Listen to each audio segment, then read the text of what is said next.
ओम नमः शिवाय। हर हर महादेव। ज्योतिर्लिंग में सबसे पहला स्थान सोमनाथ का आता है, इसलिए पहले उन्हीं की कथा को हम सुनते हैं। प्रजापति दक्ष ने अपनी अश्विन आदि 36 कन्याओं का विवाह चंद्रमा के साथ किया। चंद्रमा को स्वामी के रूप में पाकर वे कन्याएं विशेष शोभा पाने लगी। चंद्रमा भी उन्हें पत्नी के रूप में पाकर सुशोभित होने लगे। उन सब में जो रोहिणी नाम की पत्नी थी वही चंद्रमा को प्रिय थी और दूसरी पत्नियां उन्हें प्रिय नहीं थी। इससे दूसरी स्त्रियों में बड़ा दुख हुआ। वे सब अपने पिता के पास गई और उन्होंने जो दुख था वह पिता से निवेदन किया। वह सब सुनकर दक्ष भी दुखी हो गए और चंद्रमा के पास आकर बोले, हे कलानिधे, तुम निर्मल कुंड में उत्पन्न हुए हो। तुम्हारे आश्रम में रहने वाली जितनी स्त्रियां हैं उन सबके प्रति तुम्हारे मन में न्यून अधिक भाव क्यों है? तुम किसी को अधिक और किसी को कम क्यों प्रेम करते हो? अब तक जो किया सो किया, अब आगे ऐसा ना करना। विषमतापूर्ण बर्ताव तुम्हें नहीं करना चाहिए, क्योंकि उससे नरक प्राप्त होता है। अपने दामाद चंद्रमा से ऐसी प्रार्थना करके दक्ष अपने घर को चले गए। उन्हें पूर्ण निश्चय हो गया कि अब आगे ऐसा नहीं होगा, पर चंद्रमा ने प्रबल भावी के कारण विवश होकर उनकी बात नहीं मानी। वे रोहिणी में इतने आसक्त हो गए कि दूसरी किसी पत्नी का कभी आदर नहीं करते थे। इस बात को सुनकर दक्ष दुखी हुए और फिर आकर चंद्रमा को समझाने लगे।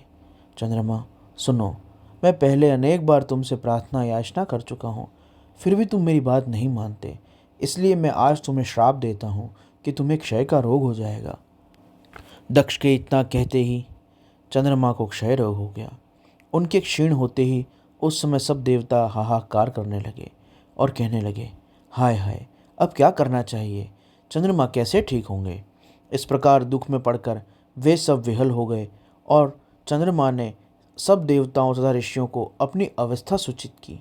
तब इंद्र आदि देवताओं ने वैशिष्ट आदि ऋषियों से बात करके ब्रह्मा जी की शरण ली। ब्रह्मा जी ने कहा, देवताओं, जो हुआ सो हुआ, अब वह पलटा नहीं जा सकता। अतः उसके निवारण के लिए मैं तुम्हें एक उपाय बता रहा हूँ, आदरपूर्वक सुनो। चंद्रमा देवताओं के साथ प्रभास नामक शुभ क्षेत्र में जाएं। वहाँ मृत्युंजय मंत्र की अनुष्ठान विधि करें, भगवान शिव की आराधना करें। अपने सामने भगवान शिव का प्रतिरूप, उनका शिवलिंग बाण स्वरूप स्थापित करके नित्य तपस्या करें। इससे प्रसन्न होकर भगवान शिव उन्हें क्षय रोग से मुक्त कर देंगे। तब देवताओं तथा ऋषियों के कहने से ब्रह्मा जी की आज्ञा के अनुसार चंद्रमा ने वहाँ 6 महीने तक तपस्या की। मृत्युंजय मंत्र भगवान वृषभध्वज का पूजन किया, 10 करोड़ मंत्रों का जाप किया। मृत्युंजय का ध्यान करते हुए चंद्रमा वहाँ स्थित चित्त होकर खड़े रहे। उन्हें तपस्या करते हुए देख भक्तवत्सल भगवान शिव प्रसन्न हो गए, उनके सामने प्रकट हो गए और बोले, चंद्रदेव, तुम्हारा जो भी अभिष्ट हो, जो भी तुम्हारे मन में हो, वह मांग लो। मैं प्रसन्न हूँ, तुम्हें संपूर्ण उत्तम वर प्रदान करूँगा।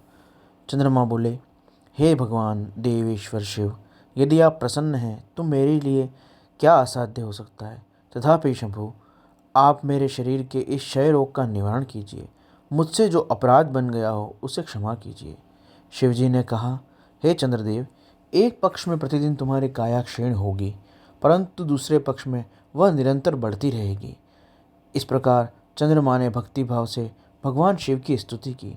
इससे पहले निराकार होते हुए भी वे भगवान शिव वहाँ साकार हो गए। देवताओं पर प्रसन्न हो उस क्षेत्र के महात्म्य को बढ़ाने के लिए, चंद्रमा के यश का विस्तार करने के लिए भगवान शंकर उसी सोमेश्वर सोमनाथ के नाम से वहाँ पर स्थापित हुए और तीनों लोकों में विख्यात हुए। सोमनाथ का पूजन करने से वे उपासक के क्षय, कोढ़ आदि रोगों का नाश कर देते हैं। चंद्रमा धन्य है, कृतकृत्य हैं, जिनके नाम से तीनों लोकों के स्वामी भगवान शिव भूतल को पवित्र करते हुए प्रभास क्षेत्र में विद्यमान है। वहीं संपूर्ण देवताओं ने सोमकुंड की स्थापना की, जिससे शिव और ब्रह्मा का सदा निवास माना जाता है। चंद्रकुंड इस भूतल पर पापनाशक तीर्थ है। जो मनुष्य उसमें स्नान करता है वह पापों से मुक्त हो जाता है। क्षय आदि असाध्य रोग होते हुए वह 6 महीने तक अगर इसमें स्नान करे तो उसके रोग नष्ट हो जाते हैं। मनुष्य जिस फल अथवा उद्देश्य से इस उत्तम तीर्थ का सेवन करता है, उस फल को वह सर्वथा प्राप्त करता है, इसमें संशय नहीं है। जो मनुष्य सोमनाथ के प्रागट्य की यह कथा सुनता है वह संपूर्ण अभिष्ट को प्राप्त करता है और पापों से मुक्त हो जाता है।